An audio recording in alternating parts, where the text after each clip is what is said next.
SLBC tunnel ప్రమాదంలో పాపం ఎవరిది? ఢిల్లీకి చెందిన జేపీ గ్రూప్ అనే కంపెనీ మొదటి నుంచి ఈ ప్రాజెక్టు కాంట్రాక్టరు సొరంగం తవ్వే పనిని జేపీ గ్రూప్ అమెరికాకు చెందిన రాబిన్ సంస్థకు అప్పగించింది. 2006 మే 26వ తేదీన ది రాబిన్స్ కంపెనీకి పని అప్పగించింది. జేపీ గ్రూప్ మొత్తం 2 టీబీఎంలు, కన్వేయర్ బెల్ట్, బ్యాకప్ సిస్టమ్, స్టే పరికరాలు, ఇతరత్ర బాధ్యత అంతా ఈ సంస్థకే అప్పగించింది. 2008లో మార్చ్ అవుట్లెట్ వైపు, 2009 అక్టోబర్లో ప్రస్తుత ప్రమాదం జరిగిన ఇన్లైట్ వైపు మిషన్ పని మొదలుపెట్టింది. విడి భాగాలను తీసుకెళ్లి సైట్లలోనే బిగించే పద్ధతిని అసెట్ ఫస్ట్ టైం అసెంబ్లీ విధానంలో చేశారు.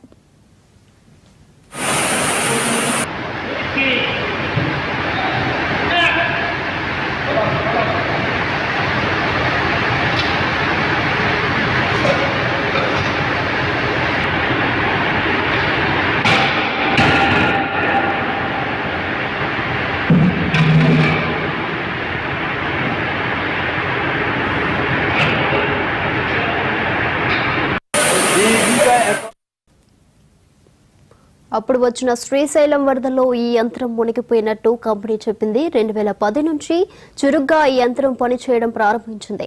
అత్యంత కఠిన పరిస్థితుల్లో సొరంగం తవ్వాల్సిన ప్రాజెక్ట్ ఎస్ఎల్టీపీసీ అని రాబిన్ సంస్థ చెప్పుకొచ్చింది. 2020 నవంబర్ నాటికి 2 యంత్రాలు కలిపి 70% పని పూర్తి చేసినట్టు ఆ సంస్థ ప్రకటించుకుంది. సాధారణంగా ఈ టీబీఎంల ఖరీదు 10 నుంచి 100 కోట్ల రూపాయలు ఉంటుంది. దీని తయారీకి కూడా నెలల నుంచి ఏళ్ల సమయం పడుతుంది. రాబిన్ సంస్థ తయారు చేసే నిర్మాణ యంత్రాలలో 43 కోట్ల నుంచి 850 కోట్ల వరకు ఖరీదైన మెషిన్లు ఉన్నాయి. పన్నులు, రవాణా ఖర్చులు వీటికి అదనం. ఈ ధర ప్రతి యంత్రానికి మారిపోతుంది. దీనికి సంబంధించి మరింత సమాచారం మా ప్రతినిధి గురుప్రసాద్ ఫోన్ ఇన్ లో అందిస్తారు.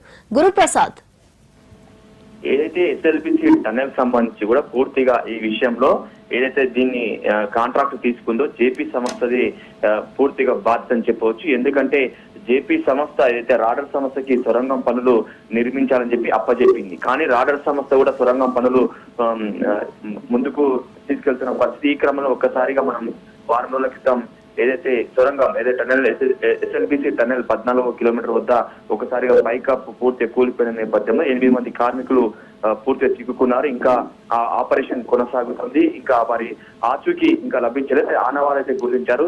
థర్మల్ అలాగే సిపిఆర్ స్కాన్ తో స్పాట్ ని పూర్తిగా గుర్తించారు. అక్కడ కార్మికుల ఆనవాళ్ళను గుర్తించే పరిస్థితి. ప్రజెంట్ అయితే ఫోరెన్సిక్ నిపుణుల బృందం కూడా ఆ స్పాట్ కు చేరుకుంటుంది. ఏది ఏమైనప్పుడు కూడా మనం అఫీషియల్ గా చెప్పలేము. కార్మికులు మాత్రం అన్సేఫ్ గానే భావించవచ్చు. ఇంకా ప్రభుత్వం నుంచి మనకు అధికారికంగా ధృవీకరించాల్సి ఉంది. అయితే ఈ ఘటనకు ముఖ్య బాధ్యత ఈ జేపీ సంస్థ అని చెప్పొచ్చు. ఈ జేపీ గ్రూప్ అనేది కూడా అయితే 2006లో టేకాఫ్ చేసింది ఈ టన్నెల్ పనులకు సంబంధించి. ఈ నేపథ్యంలో ఈ సొరంగం పనులు కావచ్చు, లోపల ఉన్న వివిధ పనుల గురించి కూడా పూర్తిగా ఏదైతే జేపీ సంస్థ రాడర్ సంస్థకు అప్పగించి అప్పటి నుంచి కూడా రాడర్ సంస్థ పూర్తిగా రాబిన్ సంస్థ పూర్తిగా ఈ పనులు ప్రారంభించింది. అయితే 2020లో ఒకసారిగా శ్రీశైలం వాటర్ వచ్చి చేరింది. అప్పుడు కూడా పనులు కూడా ఆటంకంగా మారింది. సో ఏదైతే నిపుణుల ఎక్స్పర్ట్స్ ని లోపల తీసుకెళ్లిన తర్వాత నిపుణుల ఎక్స్పర్ట్స్ తర్వాతనే ఈ యొక్క సొరంగం పనులు తవ్వాలి. కానీ ఈ విషయంలో మాత్రం జేపీ సంస్థ పూర్తిగా విఫలమైందని చెప్పవచ్చు. ఆ విధంగానే భావించవచ్చు. ఎందుకంటే ఏదైతే సొరంగం పనులు తవ్వుతున్న క్రమంలో కూడా వాళ్ళైతే రాబిన్ సంస్థ కావచ్చు, జేపీ సంస్థ వీళ్ళకి సమన్వయం చేసుకుంటూ వారిద్దరు కూడా ఈ సొరంగం తవ్వడానికి వీలుగా ఉందా లేదా, అక్కడ ఉన్న పరిస్థితులు ఏంటి అని చెప్పేసి కూడా ఒక అధ్యయనానికి రావాలి. ఆ తర్వాతనే సొరంగం పనులు ప్రారంభించాలి. ఎందుకంటే 20 ఏళ్ళుగా నానిస్తూ వస్తుంది.